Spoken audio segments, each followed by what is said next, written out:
Practical number 4. Trace the path of ray of light through glass prism and measure the angle of deviation. अच्छा, ये angle of deviation find out करने का method आपको बता रहा हूँ। वैसे तो इसके लिए पेन्स का प्रॉपर तरीका है जैसे आप कर रहे हैं, लेकिन बट आपने जब आपने प्रैक्टिकल परफॉर्म करना है तो उसके दौरान में, क्योंकि टाइम बहुत शॉर्ट होता है, आप पेन्स लगा के थोड़ा सा मुश्किल काम होता है, तो जिन लोगों ने बिल्कुल प्रैक्टिकल सीखा नहीं होता ना, उनके लिए वहाँ पे मुश्किल होती है। तो उनके लिए ये वीडियो है खासतौर पर जो बगैर इसको आपने प्रिज्म से इसको मार्जिन करना है। सबसे पहले मार्जिन इस तरह से मार्जिन करने के बाद आपने हटा के अब यहाँ पर आपने मार्जिन जो लगाया, अच्छा मार्जिन लगाते हुए ये जो बेस लाइन है ये आपकी तरफ रहनी चाहिए, ठीक है। उसके बाद फिर आपने यहाँ पर एक लाइन ड्रॉ करनी है स्केल के साथ। स्केल के साथ जब आप लाइन ड्रॉ करेंगे तो इसका जो एंगल है वो एटलीस्ट 40 से 35 के बीच में रहना चाहिए। एंगल कैसे पता चलेगा?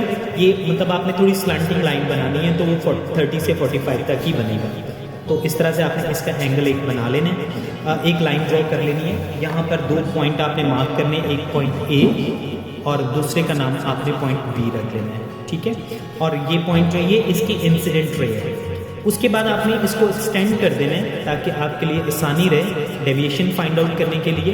आपने इस लाइन को प्रिज्म के अंदर भी आपने इस तरह से एक्सटेंड कर देना है और ये डॉटेड लाइन में एक्सटेंड करना है, यानी प्रिज्म से बाहर जो है वो सारी थिक लाइन है और प्रिज्म के अंदर जो है वो डॉटेड लाइन लगानी है। फिर उसके बाद आपने यहाँ पर एक एंगल बनाना है। यहाँ पे अब आपको मैं बताऊंगा कि वो एंगल कैसे बनेगा। अब आपने यहाँ पे एक नॉर्मल ड्रॉ करना है, डी का यूज़ करना है आपने इसके लिए। डी के लिए आपने यहाँ पर ये लाइन, इसको देखिए, ये जो बेस लाइन है इसके ऊपर बिल्कुल फिक्स करना है, ये पॉइंट के साथ फिक्स करना है और यहाँ पर आपने इसका पॉइंट के ऊपर, और यहाँ पे 90 के ऊपर आपने एक निशान लगा देना, 90 डिग्री। जब आप 90 डिग्री के ऊपर निशान लगाओगे तो ये इसका नॉर्मल कहलाएगा, इसको नॉर्मल कहेंगे। ये आपने ड्रॉ करना है और उसके बाद 90 के ऊपर आपने 90 डिग्री के ऊपर आपने इसको प्लॉट करना है। दोबारा से मैं चेक कर रहा हूँ इसको, 90 डिग्री, ये 90 डिग्री एंगल है। यहाँ पर आपने इसको निशान लगा के इसको इसके साथ मिला देना है। और अब जो है 90 डिग्री के लिए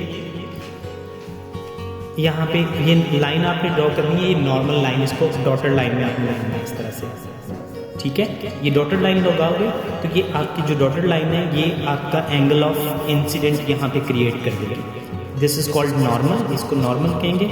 और उसके बाद ये इंसिडेंट रे है, इंसिडेंट रे, और ये एंगल आप मेजर करोगे तो ये अप्रॉक्सीमेट तकरीबन आना चाहिए 40 से 45 के बीच में, यानी इतना एंगल आना चाहिए। इसको हम मेजर कर लेते हैं। ये देखिए 10, 20, 30 और ये है 35, 40 और ये तकरीबन 42 आ रहा है। तो ये एंगल ऑफ इंसिडेंस तकरीबन कितना है? 42 डिग्री। ये सेकंड इतना तकरीबन राउंड अबाउट 40, 41, 42 इतना होना चाहिए।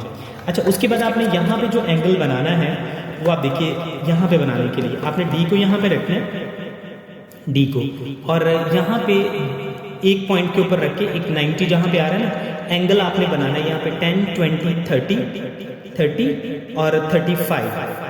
ये हो गया 10, 20, 30 और ये 40 है। तो राउंड अबाउट आपने 38, 39 जो डिग्री एंगल है, या 40 भी रख सकते हो, 40 डिग्री एंगल जो है ना यहाँ पे क्रिएट कर ले रहे हैं।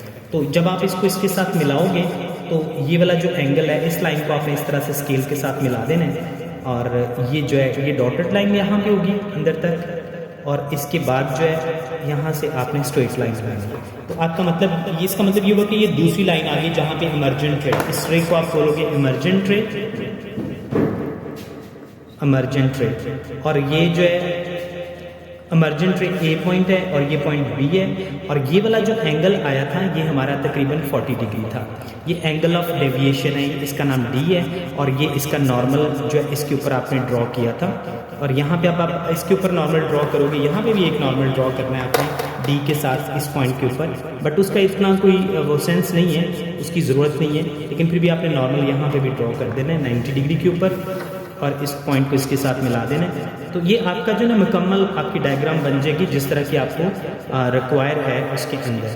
तो ये नॉर्मल हो गया। अच्छा, ये जो angle actually deviation find out करना था, तो इसका जो इंसिडेंट एंगल है वो एटलीस्ट आपने कितना रखना है, 40 से 42 के बीच में, 45 के बीच में, तो हमारा 42 आया है। तो इसका जो एंगल ऑफ डेविएशन है, एंगल ऑफ डेविएशन ये तकरीबन एंगल ऑफ डेविएशन ये 40 आ रहा है हमारा। तो ये दोनों बिल्कुल प्रॉपर ठीक है इसके मुताबिक जो है। तो जितना आपका एंगल ऑफ इंसिडेंस ज़्यादा होता जाएगा, एंगल ऑफ डेविएशन चेंज होता जाएगा। ठीक है, तो इस तरह से आप इसको बना सकते हैं।